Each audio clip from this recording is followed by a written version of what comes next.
Her Har Mahadev welcome back to our channel Surya क्रिएशনের আরো একটা নতুন ভিডিওতে তোমাদের সকলকে স্বাগত। আর আজকের ভিডিওটা কিন্তু বেনারসের বেস্ট হোটেল অলকাকে নিয়ে। তো হোটেল অলকা আসতে গেলে তোমাকে কিন্তু গোধুলিয়া চকে তো গাড়ি নামিয়ে দেবে, সেখান থেকে যে রাস্তাটা দশাসমেত ঘাটের দিকে এগিয়ে যায় সেই রাস্তা বরাবর হেঁটে আসলে ডান বা হাতে তোমার পড়বে হচ্ছে বিশ্বনাথ দ্বার। সেখান দিয়ে জাস্ট ঢুকলেই ফার্স্ট যে রাইট টার্নটা থাকবে সেখান দিয়ে গেলে যে কাউকে বললেই কিন্তু পৌঁছে যাবে অলকাতে। অলকা আসতে গেলে একটাই মাইনাস পয়েন্ট, এটা কিন্তু কোনো ভেহিকলস আসে না। এখানে তোমাকে পুরোটা হেঁটে আসতে হবে, মিনিমাম 10 থেকে 15 মিনিট হাঁটতে লাগে। আর যদি তুমি ঘাট বরাবর হাঁটো তাহলে দশাসমেত ঘাটের পরেরটাই হলো মীর ঘাট, সেই ঘাটেই কিন্তু অলকা রয়েছে এবং ভীষণ সুন্দর একটা প্রপার জায়গা এবং গঙ্গা ভিউ হোটেল এই হোটেলটা। আর এখানে বিভিন্ন রকমের রুম আছে। আমি তোমাদের আগেই বলেছিলাম আমরা প্রিমিয়াম আর একটা রয়্যাল রুম নিয়েছিলাম। তো সিজন ওয়াইজ কিন্তু দাম চেঞ্জ হয়, আমি যদিও দাম বলে দিচ্ছি। এখানে যেরকম আমাদের সময় নিয়েছিল premium room 5000 plus 12% GST, royal room 4500 plus 12% GST per নাইটে। ডিউলাক্স রুম আছে সেটা 4000 প্লাস 12% জিএসটি। এসি স্ট্যান্ডার্ড রুমগুলো 2500 plus 12% GST. AC room common bathroom সেটা 1800 টাকা per night. Non AC double occupancy attach bathroom সেটা 1300 টাকা পার নাইট। রুমে কিন্তু মানে চেক ইন টাইম হচ্ছে তোমার দুপুর 12টা, চেক আউট টাইম সকাল 11টা। তো রুমে ঢুকেই কিন্তু দেখো এটা হলো একটা প্রিমিয়াম রুম। এই রুমে ঢুকতেই আমরা পেয়ে গেছিলাম হচ্ছে একটা বাথরুম যেটা অ্যাটাচ বাথরুম, সাথে দেখো একটা ফ্রিজ রয়েছে আর একটা টিভি তো প্রত্যেকটা রুমেই রয়েছে। বাট এই ফ্রিজটাই হলো প্রিমিয়াম আর রয়্যাল রুমের মধ্যে ডিফারেন্স। আর প্রিমিয়াম রুমের যেটা ভিউ সেটা হলো গঙ্গা ফেসিং ভিউ, মানে তুমি দাঁড়িয়ে গঙ্গাকে দেখতে পারবে। আর রয়্যাল রুমের যেটা সেটা হচ্ছে জাস্ট তুমি গঙ্গা ভিউটা পাবে।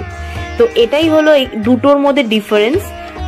আমাদের রুমটা ওই পাশটাতে ছিল, মানে জিনিসটা হচ্ছে তোমার ঢুকে দুদিকে দুটো করে রুম পড়ছে, সিঁড়িটা দুদিক দিয়ে ভাগ হয়ে যাচ্ছে।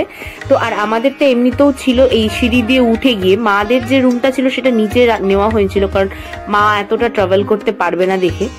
আর আমাদেরটা ছিল এই 120 নম্বর রুম আর মাদেরটা ছিল নিচে 111 নম্বর রুম। এটা হলো রয়্যাল রুম। এখানেও তুমি আলমারি পাবে, টিভি পাবে, তারপর একটা ছোট সাইড টেবিল টাইপের পাবে, এসি পাবে, ফ্যান পাবে, লাইট আছে, আর রয়েছে টি টেবিল, দুটো চেয়ার। আর বাথরুম রয়েছে, আমাদের বাথরুমটা মাদের থেকে একটু বড় ছিল। তো যাই হোক, আর কমপ্লিমেন্টারি কিন্তু দুটো জলের বোতল আর দুটো বডি ওয়াশ টাইপের দেওয়া রয়েছে, ওটা তোমরা ইউজ করতেই পারো। আর এই যে বাথরুমটা, গিজার কিন্তু প্রত্যেকটা বাথরুমেই আছে, মানে আমি যেগুলো দেখেছি তো এগুলোই তোমাদের বলছি। আর এরপরে এইটা দেখো হলো টিভির জায়গাটা। আর এরপরে চলো এখানে ওয়ার্ড্রপটা দেখিনি। আর ওয়ার্ড্রপের ভেতরে কিন্তু কম্বল রাখা রয়েছে। তো বেনারসে আমরা যেহেতু নভেম্বরের ফার্স্টের দিকে গেছিলাম ওই 7-8 তারিখ নাগাদ, তো তখন কিন্তু খুব একটা ঠান্ডা ছিল না, তো কম্বল আমাদের লাগেনি। আমরা ওই এসিটা চালাতাম ঠিকই কিন্তু সেরকম ঠান্ডা তখনও পড়েনি। আর এইটা হলো ব্যালকনি। তো এইটাই হলো রয়্যাল আর প্রিমিয়ামের ডিফারেন্স, তোমরা দেখে বুঝতে পারছো। এটা জাস্ট গঙ্গা তুমি দেখতে পাচ্ছ আর ওখানে গঙ্গা ভিউটাও পাচ্ছ। তো এই গঙ্গা ফেসিং আর গঙ্গা ভিউ রুম এই দুটোই হলো ডিফারেন্স। তো নেক্সট টাইম গেলে অবশ্যই আমি প্রিমিয়ামটা নেব। আর এখানে কিন্তু একটা জিনিস তুমি এই রুম দেখে বলতে মানে এইভাবে বুক করতে পারবে না যে আমি এই রুমটাই নেব। তোমাকে এখানে অ্যাভেইলিটি কি আছে সেই দেখে কিন্তু তোমাকে রুম দেওয়া হবে। এইগুলো আমি তোমাদের যেগুলো শুনে আমি ওখান থেকে শুনলাম তারপরেই তোমাদের এগুলো জানাচ্ছি। কারণ আমরা যেমন বলেছিলাম যে এই রুমটা চাই বা ও রুমটা চাই, তখন আমাদের বলা হয়েছিল যে না, ওইভাবে রুম আমাদের দেওয়া হয় না। আর এই জায়গাটা হলো এখানকার রেস্টুরেন্ট। এই রেস্টুরেন্টটা কিন্তু হোটেলের কিনা আমি জানি না, বাট হোটেলের সাথে নামটা একটু আলাদা। হোটেলের নাম হচ্ছে হোটেল অলকা, রেস্টুরেন্টের নাম কিন্তু অ্যাপেক্স, রেস্টুরেন্ট অ্যাপেক্স। তো এটা তোমরা এখানে দেখে নিতে পারো, এখানে লাঞ্চ, ডিনার, ব্রেকফাস্ট সবই পাওয়া যায়। আমরা এখান থেকে খেয়েছি অনেক রকমই জিনিস, 2-3 দিন খেয়েছি, বেশিরভাগ দিনটাই বাইরে থেকেই আমরা খেতাম। তো গিয়ে যেহেতু আমরা যেদিন গিয়েছিলাম সেদিন আমরা এই অলকা থেকে সিঁড়ি দিয়ে নেমে গেলে না নিচে স্নান করা যায় গঙ্গায়, তো আমরা গিয়েই গঙ্গায় স্নান করেছিলাম।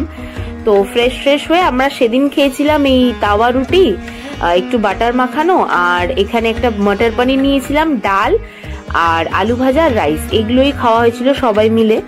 আর একদিনকার আমরা চাউমিন ট্রাই করেছিলাম, এই ভ্যারাইটি ট্রাই করেছিলাম। আর ব্রেকফাস্টে একদিনকার আমরা বাটার টোস্ট খেয়েছিলাম, আর মারা খেয়েছিল ওই পুরি সবজি, মানে লুচি তরকারি যাকে বলে।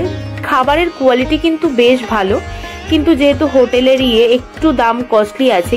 আর এদের একটা একটু প্রবলেম হয়, যেটা হচ্ছে রান্নাঘরটা একদম নিচে, যার জন্য এরা একবারে যদি তুমি না বলো তাহলে একটু রেগে যায় স্টাফদের। আর এই দেখো হোটেলটা, এটা তুমি গঙ্গা থেকে যখন তুমি বোট রাইড করবে তখন এই হোটেলটা এরম ভাবে দেখতে পাবে, ভীষণ সুন্দর। আর রাতের ভিউটা অসাধারণ। মানে আমি তো বলবো যদি কেউ মানে বেনারসে গিয়ে শুধু জাস্ট মানে রুমে বসে গঙ্গা দেখতে চাও, তাহলে এই জায়গাটা হলো একদম বেস্ট।